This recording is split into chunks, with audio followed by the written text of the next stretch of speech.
This is your home for St. Cloud State hockey, keeping you up to date on the Nchc. One-timer coming, they score! Ripped in! A bomb from Permix! Women's WCHA. So Dana Rasmussen fires and she scores! Dana Rasmussen for the Huskies alongside The National Hockey League. Dwayne Kaprizov in for a chance to win it! He scores! Kirill, the thrill is for real! Welcome to the NHL, a game winner! And everything from the state of hockey. St. Cloud Cathedral is now 42.6 seconds away from wrapping up the school's first ever title. Welcome to the Huskies Warming House Podcast Den.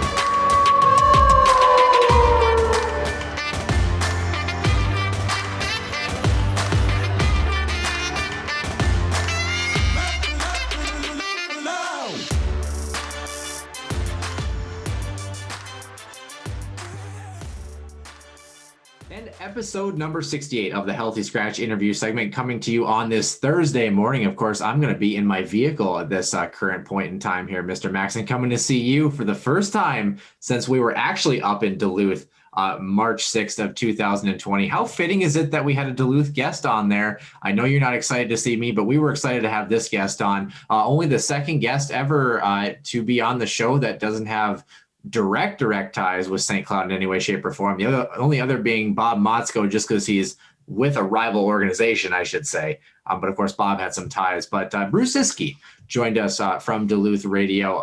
What were your thoughts on this interview, Nick?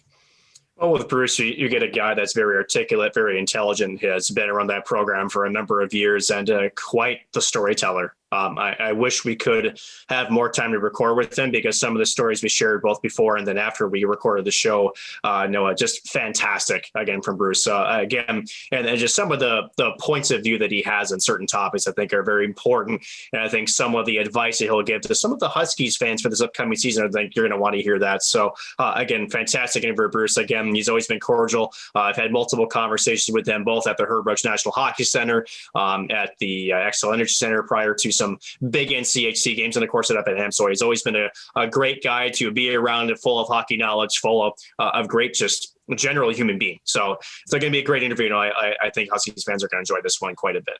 Yeah, I agree as well. I think Bruce sometimes gets a hard time, for his role and, of course, his Twitter presence, that sort of thing. But it was pretty obvious from the get-go. He was, sitting on his couch just hanging out, and it sounded like he was doing a professional radio show on KFan or something, giving, all these talking points like it was his day job, because, hey, you know what? It is his day job, and he does a very good job covering the team. How about that, huh? Yeah, how about it, right? And we had a very good time. Won't keep you waiting. Episode number 68.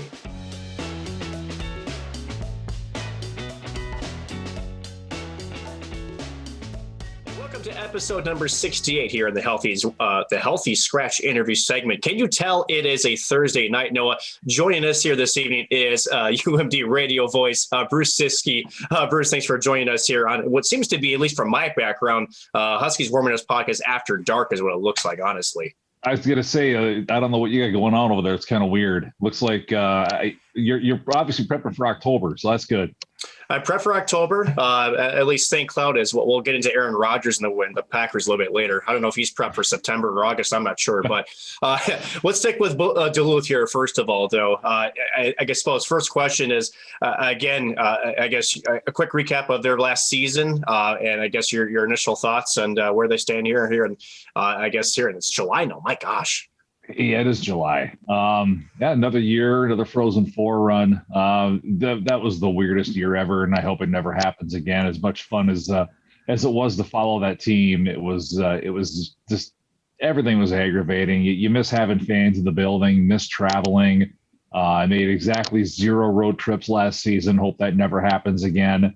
But the guys fought through. And that North Dakota game in the regional was their season, because they had every reason to pack it in after North Dakota scored those 2 quick goals to tie the game late in the third period.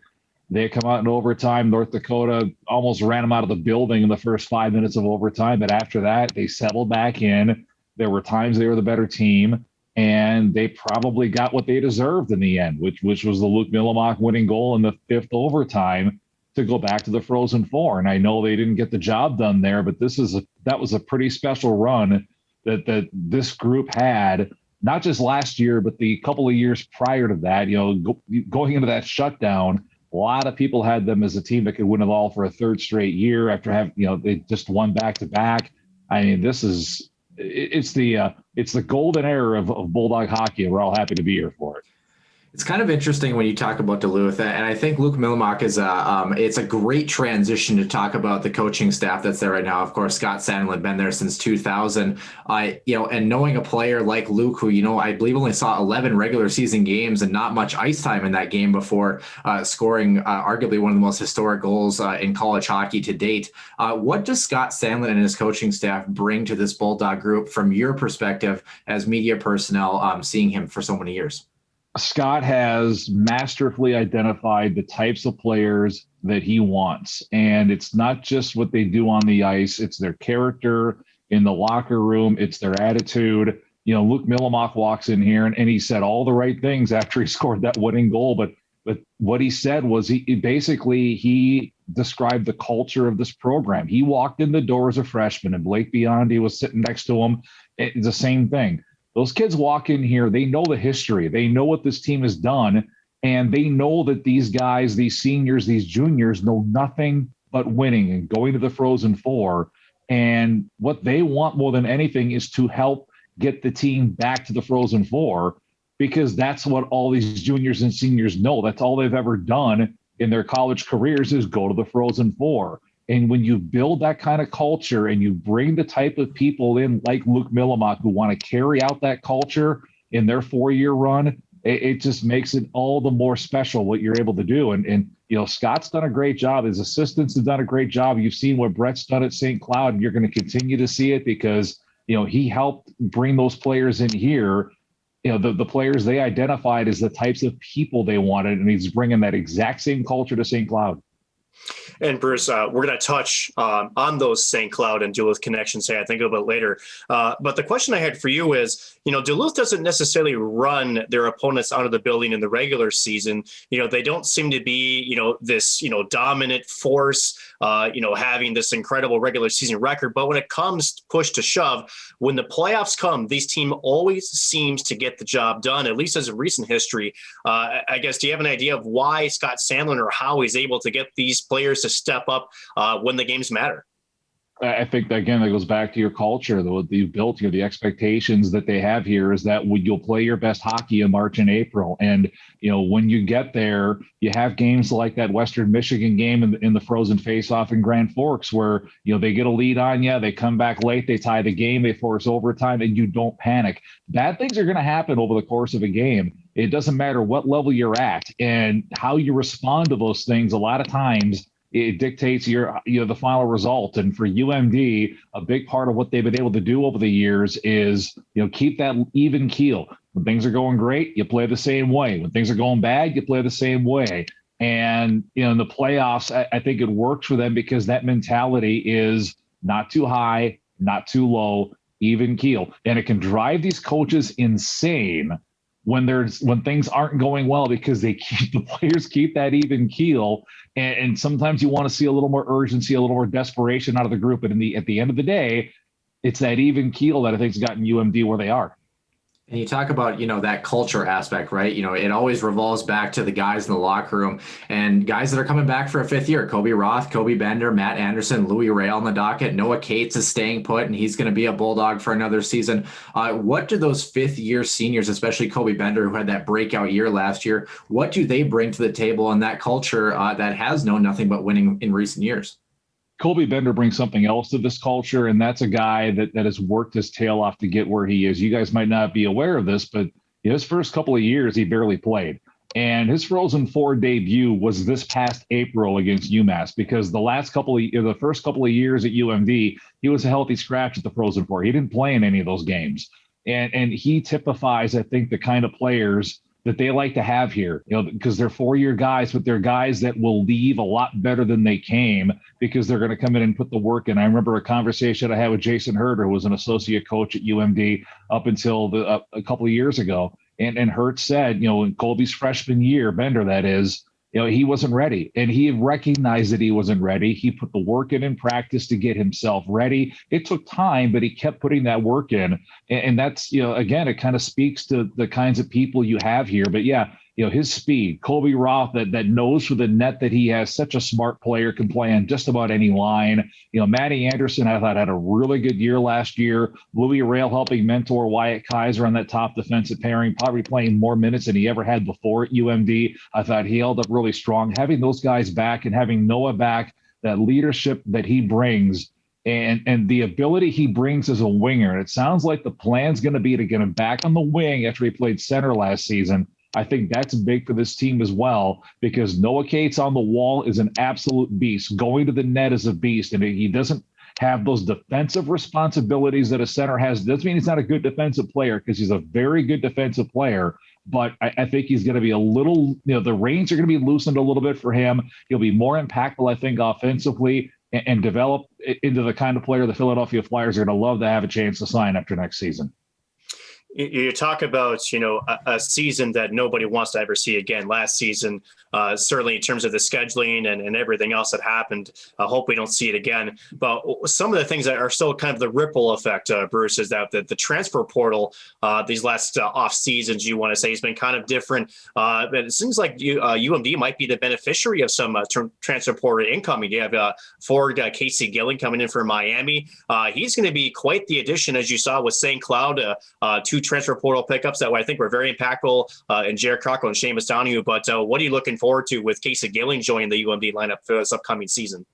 Well, first off, he's an experienced center, which is something that if you're going to move Noah Cates back out to the wing, you don't have a lot of experience up the middle with this team. And I think Casey Gilling is going to help a lot in that area. He's a guy that's been good on faceoffs in the past. He's a guy that scored some goals. He can make some plays. He can kill penalties. So, I think he can step in. I think back to when Peter Krieger transferred to UMD from Fairbanks, and he had to sit a year, which I think helped him a little bit get acclimated to UMD. Gilling doesn't have that luxury, but I think that they're in terms of their skill sets a little similar. And I think that the smarts that Gilling brings to this team, that's a big positive as well. So it's a good pickup for UMD. They didn't do a lot of shopping in the portal. Some teams did more than others, and UMD went and got the one guy that I think they needed. And you look around that roster, it's pretty strong now that you've added that experienced center in Gilling. It's interesting as we look towards this season, of course. St. Cloud State last season playing Duluth, I can't remember if it was 7 or 8 total times with 4 overtime games that it jumped in there. I want to say, was it 7? Is that the number that we're going with? It's so many, and I don't think it will ever be replicated ever again. My point being is 7. I think it was 7 as well. My point being is that we probably won't see it replicated again anytime soon. St. Cloud has January 7th and 8th, the Bulldogs at the Herbrooks National Hockey Center this year. And of course, ending the season as always up in Amsoil, March 4th and 5th. A pretty home heavy schedule, even non-conference wise for the Bulldogs. But St. Cloud State and Minnesota Duluth are going to see each other 4 times. And 11 times total then in the last 2 years. What did you see out of the St. Cloud State Huskies in those matchups with the Bulldogs last year? And what do you expect to carry over into this year? Similar teams. They play the game, that cliche, you play the game the right way, which to me, it's not a lot of that chippy stuff. You're not seeing guys taking runs at people. It's pretty clean hockey. It's good hockey. There's a lot of action usually when these teams play. And you could, a lot of times it's like playing hockey and looking in a mirror while you're doing it, because there are so many, and you would expect that, right? Brett Larson having taken over in St. Cloud, he has molded that program in his vision after he helped mold UMD's program partially in his vision here. And it's not a surprise. And it's so much fun when these teams play, because when you walk in the building, you're going to see a good game. Speaking of surprises, Bruce, I don't think any one of us who covered the NCHC maybe were as surprised as maybe some others around the nation when St. Cloud State found themselves in the national championship game this past season. I guess I want to catch your thoughts into the St. Cloud State's historic run that they went on here this past spring. Was it expected? And what did you see out of the St. Cloud State team that got them to be the national runner-up here in 2021? I think the steadiness and the maturity in their game was a big thing for them. And David Rennick, I know that sometimes on Twitter, it turns into kind of a running gag. Rennick stops the first shot, and the Huskies have a chance to win. And he's had some shaky moments, yes, but to me, he typifies that team because he doesn't get too high, he doesn't get too low, and Brett Larson knows if David Rennick is going to have a bad game, you can put him back out there. And the next game he's going to play well. You trust him in that regard. And I think that made a big difference for that team as they worked through this past season. But, you just look up and down that lineup, we talk about the experience, the importance of having that experience up the middle. St. Cloud State had great center play last season. That was a big factor for them. Versatility, guys that can play all different spots for them. That was big. And yeah, the transfer additions, Donahue and Cockrell, both were really good for them. Nick Perbix was unbelievable last season. And all of it came together at a great time. They had the run out in Albany. They got to the Frozen Four, and we were one goal away from them playing UMD for an 8th time. When you also mentioned, Nick Perbix, who thankfully staying in a St. Cloud sweater, he's going to be a dangerous force. You think thankfully? I'm not sure I agree, but well, I guess we'll see. But and normally we try not to maybe single out one or two guys. But on the Duluth side, when you look at St. Cloud's lineup, are there one or two guys that you have circled on that lineup chart every night that you say that's a guy that I got to pay attention to where he's going to be on the ice for all 60 minutes? Well, Perbix is one of the best defensemen in the country. He was last year, and he'll be again this year. Absolutely, he's a guy. When you look at that line chart, you look and see where he is, and then when you're looking out on the ice, you're looking for that number because you expect that if he's out there, something good is going to happen for St. Cloud State. And Easton Brodzinski for me has become that guy. Talking to Brett Larson last season and watching him mature and evolve into an kind of that honest two-way player. He's not just a big shot guy that he had the reputation for being when he showed up. He is an all-around hockey player, a difference maker in all facets of the game. And he's another guy, when he's on the ice, you better be aware.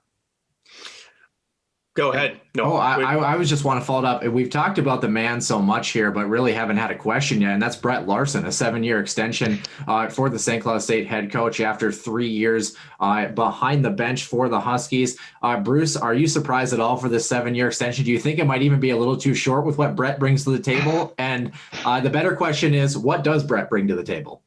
Well, there's not a lot of guys that get the Mike Hastings 10-year deal in college hockey. So, yeah, I think 7 years, that works for him. And, what he brings to the table is he is such a good person. I think they're drawn to somebody like Brett because he's the genuine article, because what he says, he means, what he means, he does. And he's not going to ask anybody on this team to do something that they're not capable of. And, you want to play for a guy like Brett Larson. You want to go to battle with that guy because he's got your best interest at heart, and he's got the team's best interest at heart. And he's an incredible human being, one of my favorite people in college hockey. I couldn't be happier for him, and I'm not the least bit surprised he's done what he's done in St. Cloud. Nor is it a surprise to us, I think. Bruce, we touched on the rivalry a little bit between the Huskies and the Bulldogs here, at least this past season. But looking at even in seasons past, this has kind of developed into kind of like a 1-2 punch where the games seem to always be close. The fans seem to be drawn to this matchup. As a broadcaster and as a radio personality, when these two teams come together, what are some of the things that you like to watch in this series, and why is it so exciting to watch? I think it's the similarities of the teams, their styles. They play the game the way you want it to be played. I think, I look at St. Cloud, I look at Denver, I look at UMD as all being very similar in how they play, how they structure their teams. And when they play, it tends to be good hockey. And yes, there are going to be games. There's going to be some 2-1 grind out type games because these teams are so smart. They're so good defensively. And, it goes back. I've used this quote 100 times, but at the 2018 Frozen Faceoff, when Jim Montgomery is still the head coach at Denver, they were playing UMD in the semifinals. And I don't usually want to talk about that weekend because it didn't go well for UMD. It led to point 0-0-0-1, and we all saw what happened after that. But that was not a fun weekend. But before that game against UMD, Jim Montgomery said they scare us to play the game the right way. And I think that's true of Denver when they play UMD, Denver when they play St. Cloud, and it's true of UMD St. Cloud. They scare each other to play the game the right way because they know if they don't play the game the right way, the puck's going the other direction and it's probably going to the back of their net. Yeah, we talked about that big loss for St. Cloud actually up at Amsoil on the second to last weekend of the regular season as maybe that turning point for this Huskies group. And you talk about playing the game the right way and those tight games. Special teams usually is kind of the difference maker. One of the anomalies this year for the Bulldogs was their penalty kill, sitting well south of 80%, I believe 75.5 on the year, uncharacteristic of Bulldog teams of years past. Bruce, do you think that that penalty kill was an anomaly this season, or were there some underlying things that maybe were pinpointed that need to change moving forward? I think at times it was kind of I'm trying to think of the right word, kind of distressing for me to watch because there were too many breakdowns. So there were missed coverages and bad communication, it looked like at times. And those are things that are very uncharacteristic. And there were times that they were victims of bad bounces. There were times they were victims of shots that went off of themselves and into the net, stuff like that happens. That's just bad luck. You can't really put a lot into that. But I would say it's an anomaly because historically they've been so good on the penalty kill. And let's just see what happens here this season, and going forward. But yeah, it wasn't a great year on the penalty kill. And that was, I think, a big part of why they ended up where they were, a bit of a lower seed than they normally would have, kind of a struggle up and down season. But at the end of the day, they are the Frozen Four again, so I can't complain too much, right? Yeah, absolutely. The one quick follow-up question, the other statistic I wanted to get to here, 46.7% in the face-off circle, a little bit lower than years past too. Was that something that, was kind of what you would call maybe eye candy or something visually that you could see as a broadcaster, or something that you maybe more started to take notice on as the year went along? It's something that I've noticed the last few years. I don't know that their number's ever been as low as it was this past year. They've had a couple of sub 50% seasons here recently. I want to say in 2018 they were sub 500 almost all season and won the national championship despite that. I don't put a lot of stock in faceoffs because it's one glimpse at puck possession. But if you look at their overall puck possession numbers last year, they were a little down. I wonder if there's a correlation. And the one thing that I would say was a little concerning is the number of clean faceoffs that they lost. You want to at least give your wingers a chance to help you out if you're a center struggling in the faceoff circle. And there were too many times last season they were losing draws clean in key situations.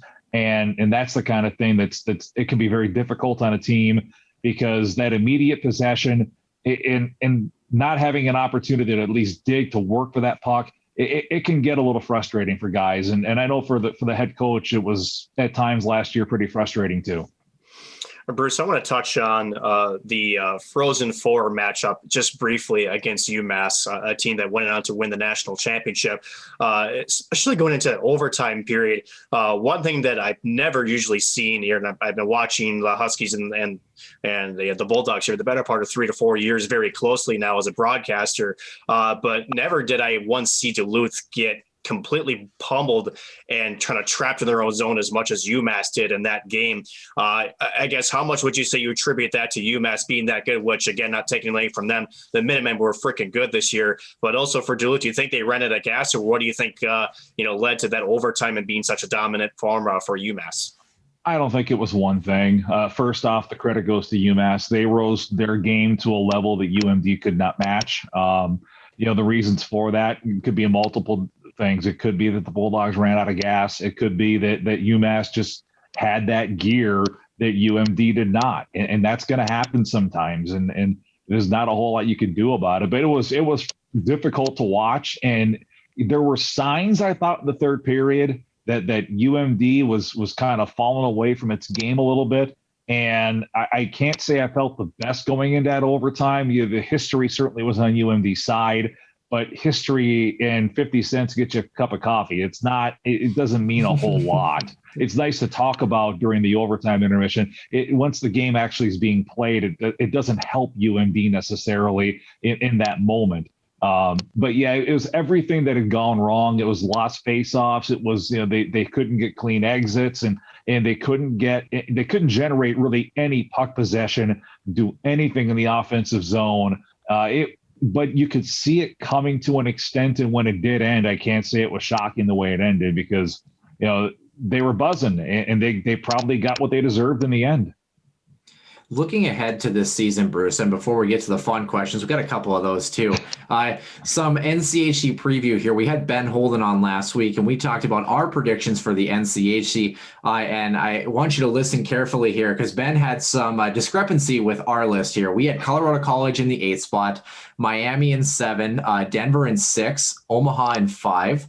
Western in 4, North Dakota in 3, St. Cloud in 2, and Duluth taking the top spot. He agreed with us on everything, except he thought St. Cloud and Duluth should be flipped. Now, I know you're a Duluth guy, but I'm wondering objectively, are there some of those that you would change around in that order? I have a really hard time with Denver being as low as 6th. Okay. And I'll be honest, I haven't looked. It might make sense. I know Omaha got a chance to be a very good team. I believe in what Mike Gabinette's building. I like Western Michigan, the experience that Andy Murray's got coming back with that team. I think they're going to be very, very good, a very difficult team to deal with. Brad Berry has probably did more transfer portal shopping than anybody else in our league, but he had to. The losses they incurred, and he brought in some very good players. I think North Dakota is going to be a serious threat. And St. Cloud, UMD 1-2. It's hard to argue that either way. I could see it ending both ways. I'm going to probably get killed for this, I was going to say. Nobody in Duluth can hear this, right? Not yet. Not yet, no. Like when it comes out, can you block it from being viewed or geo-blocked? I wish we had that power. Hey, I asked you to be objective, and that's just what you're doing. You're being a professional, Bruce. I probably would pick St. Cloud to win the league. If for no other reason, the fact that UMD's never won the league when I picked them to. So, and because St. Cloud's really, really good, Bruce. Yeah, they are. Yeah, that's fair. UMD is going to be too, though. So they are going to be. Every year, I think this league can't get tougher, and it finds a way to. I think Miami's going to be improved. I like Chris Bergeron a great deal. I think he's the right coach for that job. Colorado College is going to get there eventually. This is going to be a tough year, I think, for them. But this league is not going to get any easier. If you can sanely pick Denver to finish 6th, you've got a difficult league. Very much so. And like you had mentioned, Bruce, it's hard even for us to stomach that Denver could be 6th. But again, with the season they had last year, it left, I think, a little bit to be desired in terms of where they might head. But speaking of left to be desired, when you were talking about some of those penalty kill numbers, I think a big part of the loss on the back end for UMD was Scott Perunovich, the Hobey Baker winning defenseman. But you've got quite the replacement up there. One of the freshman defensive Wyatt Kite that really seriously impressed me watching his game. He reminds me a lot of Scott Perunovich. I guess going into a sophomore season, Bruce, are you excited to watch him? And what do you think more steps that he needs to take to get his game to the next level? I want to see how his game grows offensively. I thought he had a great defensive season. I thought he got better as it went on. I think Louis Rail's a really good partner for him in a lot of ways, but I want to see how his game grows on the offensive end.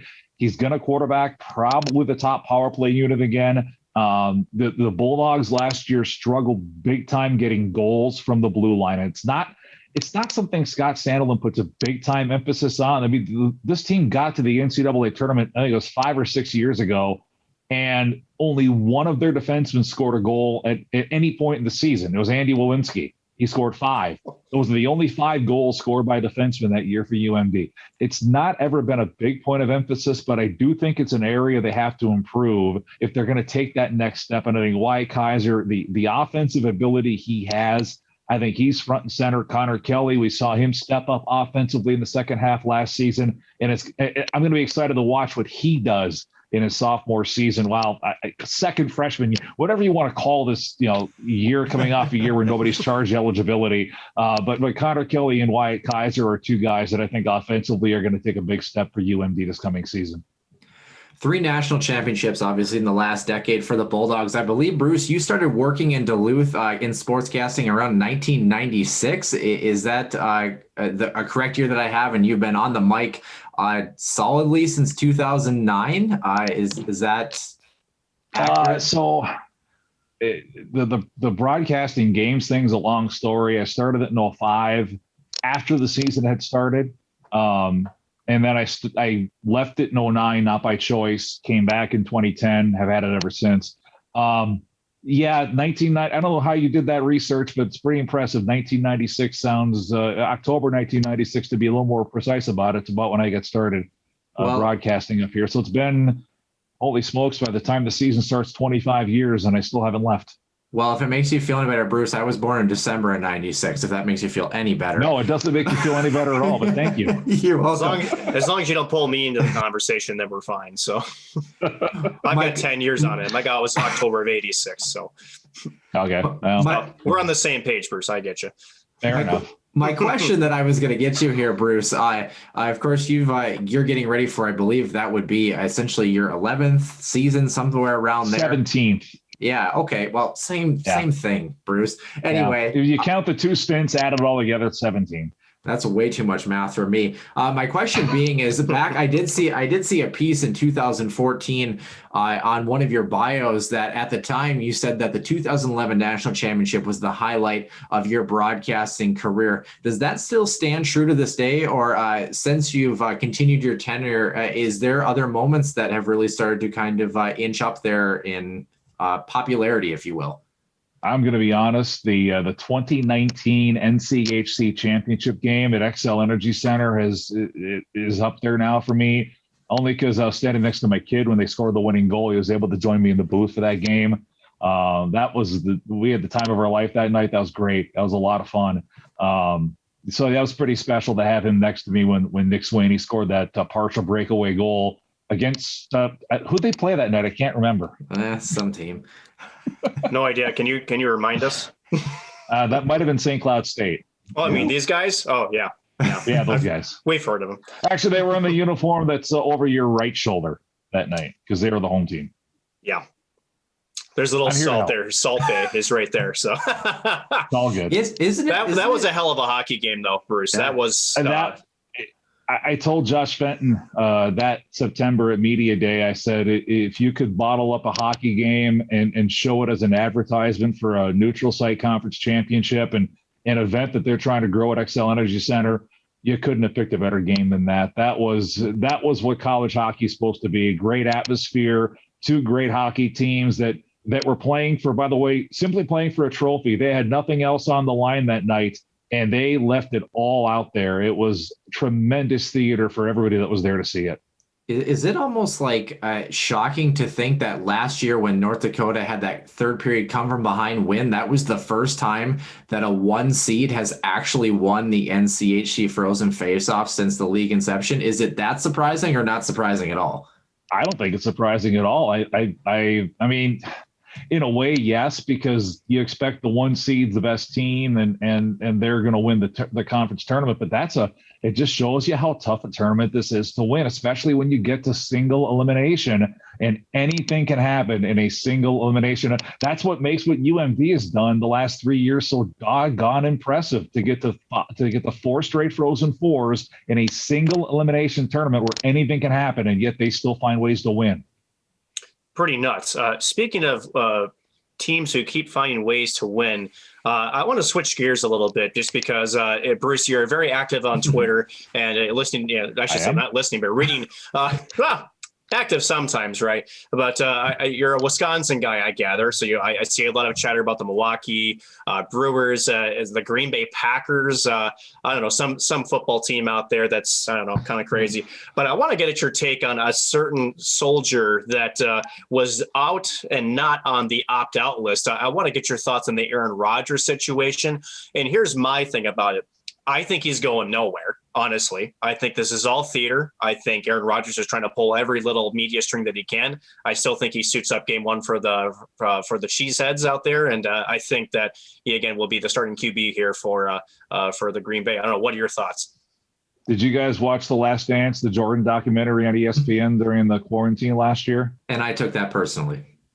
That is what this season is going to be for the Packers. This is going to be the last dance. Aaron Rodgers will be there in July, at the end of July for training camp. Aaron Rodgers will be on the field September 12th when they take on the Saints. He will be this team's starting quarterback.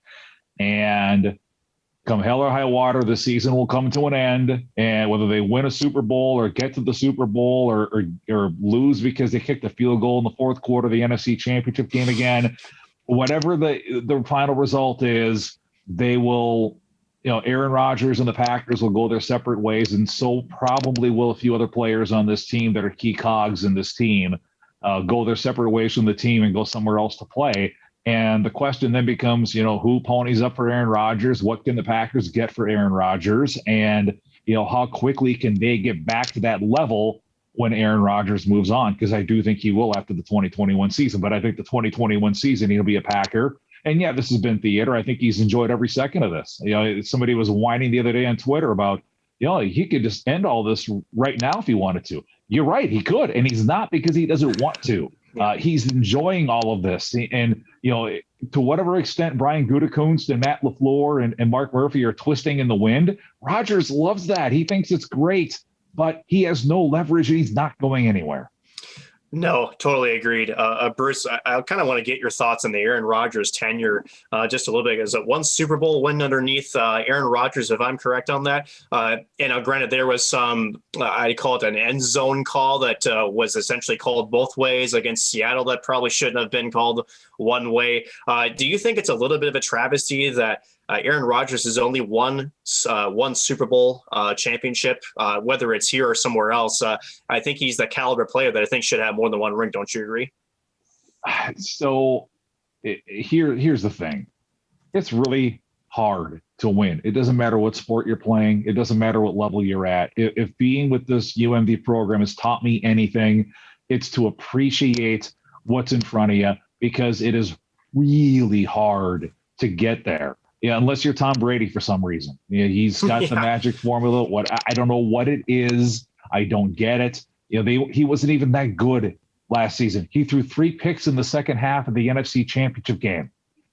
That's normally a ticket to a loss. And people are, well, is he done? He was awful in the Super Bowl, and they still won big. Because they had a great team built around him, and he did what he had to do. I don't get how he's doing it, but he's still doing it. And, outside of him, Drew Brees won 1, Brett Favre won 1, Dan Marino won 0, John Elway won 2 right at the end of his career when they finally built a great team around him. It's really hard to win these things. And I think, people that want to talk about the failures of the Packers only winning 2 with Favre and Rodgers, they won 2. That still counts for something. And I think that people forget that it's really difficult to get there. And you see it in the NBA too, well, he's only got 1 championship. Well, back when Charles Barkley played, the fact he had none was a big deal. And as soon as a guy got 1, that was like validation for that guy. Now you got to have 2 or 3 for anyone to take you seriously. I don't like that mentality at all. It's hard to win. People should appreciate it. Yeah, it reminds me of when Alex Ovechkin finally got his Stanley Cup in 2018. You could see that weight lifted off his shoulders, in that opportunity. I'd say the Brewers are having a pretty good year this year. I've only got 2 more questions for you, Bruce. Another team. I'm not a big basketball guy, but what are your thoughts on the Bucks season so far? It's funny because I'm more of a Timberwolves fan than a Bucks fan. That is a poor decision. So here's okay, fine. I'll tell the story. So I went down. My brother lived in the cities. I was 14 maybe years old. So this is like 1991-ish. This is the Jimmy Rogers, Jack McCloskey era Timberwolves that won like 5 games all season. They were really, really bad. But Target Center had just opened. He got tickets. We sat in the cheap seats. And I had a high-ho time cheering on Scott Brooks and Pooh Richardson and whoever else played for that terrible Timberwolves team. and I just kind of became a fan. I wasn't really into basketball. I watch a lot of college hoops. I don't watch a lot of NBA. I still watch more college than NBA. That said, this Bucks team is pretty good, and this Phoenix matchup is horrible for them. I will see how the Bucks adjust after losing game one, but I'm not terribly optimistic for them. I don't know that they've got the team that can hang with Phoenix if Phoenix is playing well, and Phoenix played pretty well Tuesday night. My last question here for him, Nick. I know we're actually right in the middle of recording during Game 5 of the Stanley Cup Finals, so we can't keep you waiting too long. Although Bruce, that's right there on my TV. I see it here. Yeah. I was gonna say, you want to do some play-by-play for us while you're here, or what's the deal? Well, it's intermission now, so I'll tell you I can't do anything now. Oh, come on! I think you'd be a great Arby's commercial. We just talked to Ben Holden about some voiceovers. You should get the job done, Bruce. But actually, my question does relate to broadcasting. Of course, predominantly you're a hockey guy, but you've got some blogs, you do some radio. Is there another sport or two that if you got the chance to, do it at the highest level that you would maybe like to try your hand at the professional level? Football. It's easily football. It's my second favorite sport to call. It's a completely different game to call. It's funny. I did a UMD game. We had to fill in for our normal guy. Boy, this would have been probably 2013 or 2014. So it's been a while since I called a football game. They went down to Upper Iowa, which I don't know if you know where Upper Iowa is from St. Cloud, having had a football team, which I miss, by the way. Fayette, Iowa, which you'd go to Cedar Rapids or Cedar Falls, Iowa, Waterloo area. You spend the night there, and then you drive an hour to Fayette because there aren't any hotels in Fayette that can house a football team, apparently. So, yeah, Fayette's it's like they dropped a football field on a college campus in the middle of a farm. It's just the weirdest setup. But they ran an offense at Upper Iowa that was run the play, get up to the line, and run a play. So I'm looking at my chart to see who caught the pass, and I look up, and the next play is already underway. I was in trouble. It took till the third quarter before I figured out what's going on. And people think that hockey's so hard, but it took a while to adjust to just the pace and the way football works. But football has always been one of my favorite sports. And if I had to pick one to call, that'd be the one. I got one final question for you, Bruce. And again, thank you so much for joining us this afternoon and evening, especially during the Game 5 Stanley Cup Final. But I guess I want you to give Huskies fans some advice here. And this is the question I'm going to propose to you. So again, the Huskies fans, just fresh off of a national runner-up title, the expectation now is there. They didn't really have, I don't think, expectations coming into last season. I think this season there is. And the expectation is we need to get back there and we need to actually finish the job, right? It's finishing that fight. It's going to be a lot tougher this year on this go around, again, especially with those expectations. What would you say to Huskies fans as the Huskies come into this season with a much different weight on their shoulders, with a much different expectations? What should Huskies fans expect from I guess a program has gone through, has won some national championships recently? What was that grind like? What were those ups and downs like? I would advise that you take a step back and enjoy this because, again, it's really hard to do what St. Cloud State did last season, and it's really hard to do it a second year in a row. And the fact that other teams have done it does not mean it's going to be easy for St. Cloud State or anybody else to do it. I go back to 2011 when UMD won its first title. North Dakota was the number one team going into the tournament. They were the top dog. That was the Brock Nelson, Shea Genoway, I think, was on that team. They were really, really good. And they ran into Michigan in the national semifinals after UMD had beaten Notre Dame in the first game. And Michigan, Scooter Vaughn scored twice. There's the famous image of the North Dakota fans flipping off Scooter Vaughn as he scores and he's celebrating behind the net. And it was Sean Hunwick, the 5'7" goaltender from Michigan, stopped like 45 shots or something, and Michigan won 2-0.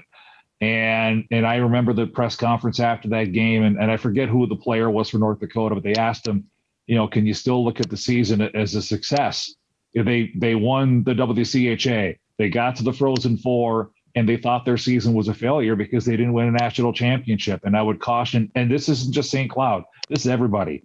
Never, ever, ever put yourself in a position where getting to the Frozen Four is considered a failure.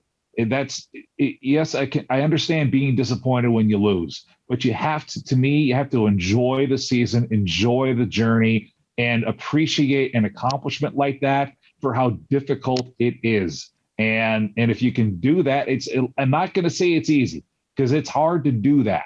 It's hard to look at losing that last game and not being upset about it. I get that, but you'd rather play in the last game than, be one of these teams that doesn't get in the tournament at all, which you don't want to be in that spot. If you get there, appreciate the fact you got there, and try to enjoy the run to get there, because there's going to be ups and downs. And part of what makes these teams as good as they are is that they can manage those ups and downs and come up better on the other side.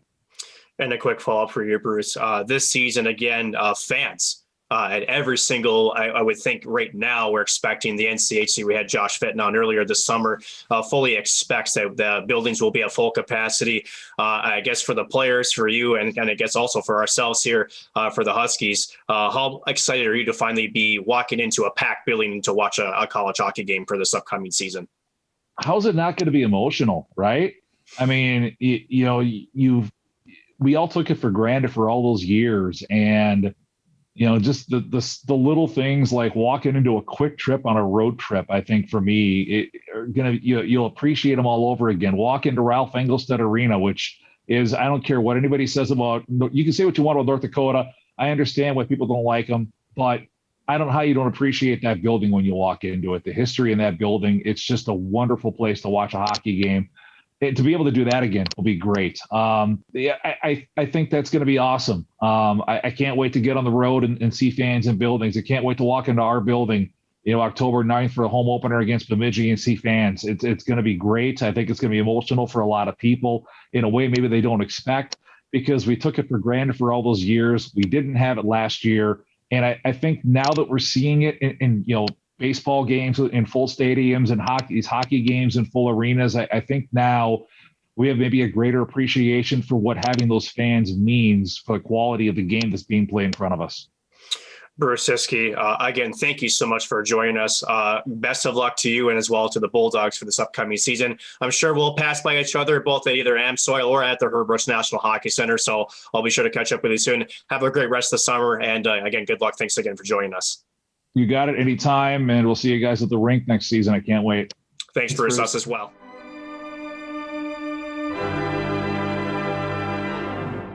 Once again, as always, thank you to, of course, our guest for this week, Bruce Ciskie. Always love having these guests on the show, and wishing Bruce and the Bulldogs nothing but the best, of course, except against the St. Cloud State Huskies, as always, right, Nick? Not even against them, but we hope the Huskies, of course, eke out the win. Nick, we've got an interesting week coming up here, of course. Like we mentioned, we're doing a little bit of filming today, if you're hearing this on Thursday, at the Herbrooks National Hockey Center, and we're going to be doing some other filming related to our St. Cloud State preview potentially at the arena as well. But Nick, we have a caveat for next week that's different from the past couple of weeks.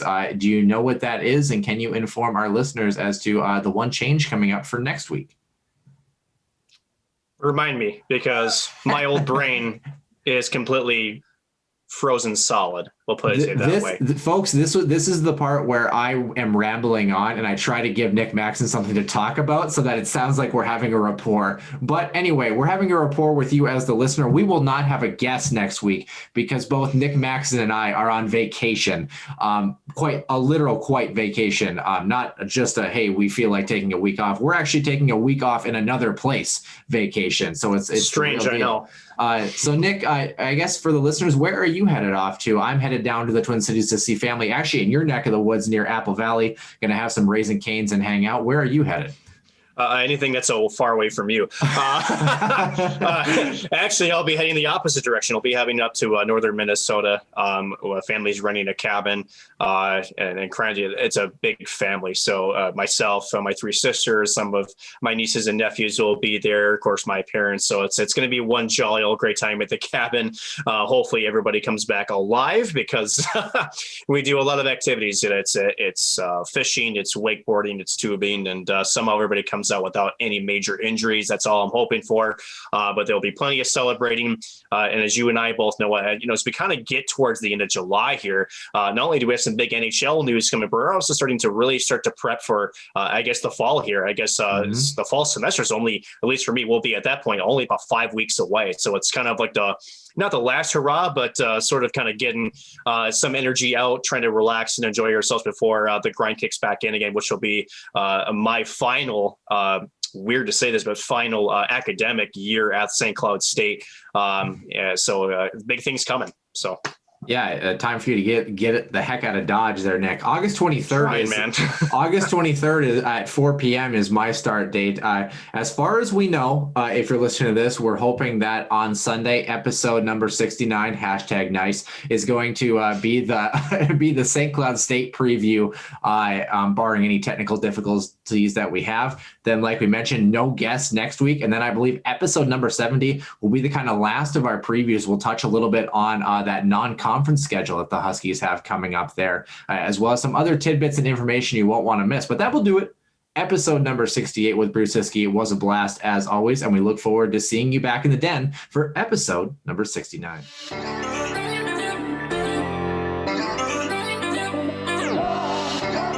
And your one-timer come in, they score! Ripped in! A bomb from Pervix! So Dana Rasmussen fires and she scores. Dana Rasmussen for the Huskies. Dwayne Kaprizov in for a chance to win it. He scores! Kirill the Thrill is for real. Welcome to the NHL. A game winner.